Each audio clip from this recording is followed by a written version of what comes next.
ನಮಸ್ಕಾರ ಎಲ್ಲರಿಗೂ ನನ್ನ ಚಾನಲ್ಗೆ ಸ್ವಾಗತ. ಇವತ್ತಿನ ವಿಡಿಯೋದಲ್ಲಿ ಸರ್ವಜ್ಞನ ವಚನಗಳು ಮತ್ತು ಅವುಗಳ ಒಳಾರ್ಥ ಏನಿರುತ್ತೆ ಅಂತ ತಿಳ್ಕೊಳ್ಳೋಣ.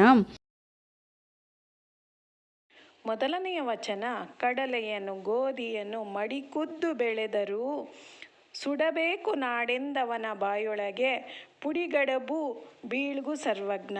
ಅಂದರೆ ಕಡಲೆ, ಗೋಧಿ, ಮಡಿಕೆ, ಉದ್ದು ಎಂಥವೆಲ್ಲ ಬೆಳೆಯುವಂಥ ನಾಡಿದ್ರು ಅದನ್ನು ತೆಗಳಿ ಅಂತಂದರೆ ಅದನ್ನು ಅವಮಾನಗೊಳಿಸಿ ಮಾತನಾಡುವವನ ಬಾಯಿಗೆ ಮಣ್ಣು ಬೀಳಲಿ, ಅರ್ಥಾತ್ ಅವನು ಬುದ್ಧಿಹೀನನು ಅಂತ ಹೇಳಿದ್ದಾರೆ ಇಲ್ಲಿ ಸರ್ವಜ್ಞ. ನಮಗೆ ನಮ್ಮ ನಾಡಿನ ಬಗ್ಗೆ ಹೆಮ್ಮೆ ಇರಬೇಕು, ತಿಗಳಬಾರ್ದು. ಎಲ್ಲದರಲ್ಲೂ ಒಳ್ಳೆಯದು ಇದ್ದೇ ಇರುತ್ತೆ, ಒಳ್ಳೆಯದನ್ನು ನೋಡಬೇಕು ಅಂತ ಇಲ್ಲಿ ಒಳ ಅರ್ಥ ಬರುತ್ತೆ. ಇಲ್ಲಿ ಮುಂದಿನ ವಚನ ನೋಡೋಣ. ಹಣವ ಕಂಡ ಕ್ಷಣವೇ ಗುಣವಂತೆಯಾಗುವಳು, ಹಣ ಹೋದ ವಿಟನು ಸಾರಿದರೆ ಸೂಳೆಗೆ ಹೆಣವ ಕಂಡಂತೆ ಸರ್ವಜ್ಞ. ಅಂತಂದರೆ ಹಣವನ್ನು ಕಂಡ ಕ್ಷಣವೇ ಒಬ್ಬೊಬ್ಬರು ತುಂಬ ಒಳ್ಳೆಯವರಾಗ್ಬಿಡ್ತಾರೆ. ಇವರು ಯಾರು ಮಹಾಗುಣವಂತೆ ಆಗ್ತಾಳೆ ಸೂಳೆ ಅನ್ನೋವಳು. ಅದೇ ಒಂದು ವೇಳೆ ಅವಳಿಗಾಗಿಯೇ ಹಣವನ್ನು ಕಳೆದುಕೊಂಡು ಬರಿಗೈಯಲ್ಲಿ ಯಾರಾದರೂ ಬಂದರೆ ಅವನನ್ನು ಹೆಣದಂತೆ ನೋಡುತ್ತಾಳೆ. ಹೌದಲ್ವಾ?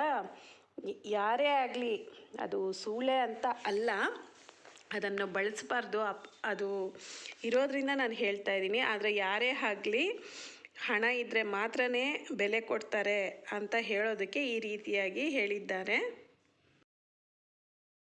ಮುಂದಿನ ವಚನ, ಅಡಿಕೆ ಇಲ್ಲದ ವೀಳಿಯ ಕಿಡಕಿ ಇಲ್ಲದ ಮನೆಯು ಒಡಕು ಬಾಯವಳ ಮನೆವಾರ್ತೆ ಎಣ್ಣೆಯ ಕುಡಿಕೆಯೊಡೆದಂತೆ ಸರ್ವಜ್ಞ.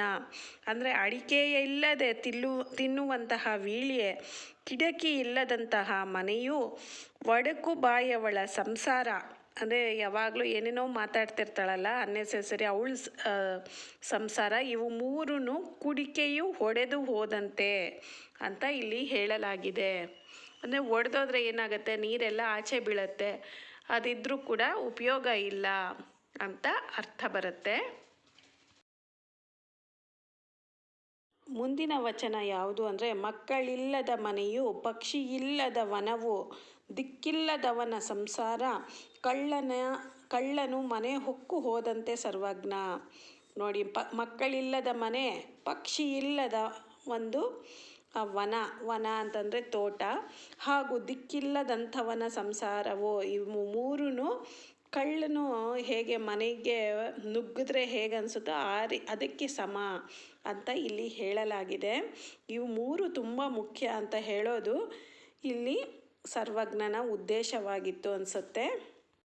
ನಿಮಗೆ ಈ ವಿಡಿಯೋ ಇಷ್ಟವಾಗಿದ್ದಲ್ಲಿ ಪ್ಲೀಸ್ ನನ್ನ ಚಾನಲ್ಗೆ ಸಬ್ಸ್ಕ್ರೈಬ್ ಮಾಡ್ಕೊಳ್ದೆ ನೋಡ್ತಾರೆ, ಸಬ್ಸ್ಕ್ರೈಬ್ ಮಾಡ್ಕೊಳ್ಳಿ. ವಿಡಿಯೋಗೆ ಒಂದು ಲೈಕ್ ಕೊಡಿ, ಫ್ಯಾಮಿಲಿ ಫ್ರೆಂಡ್ಸ್ ಜೊತೆ ಶೇರ್ ಮಾಡಿ, ಮತ್ತು ಕಮೆಂಟ್ಸಲ್ಲಿ ತಿಳಿಸಿ ಯಾವ ಥರ ವಿಡಿಯೋ ಬೇಕು ಅಂತ. ಬಾಯ್.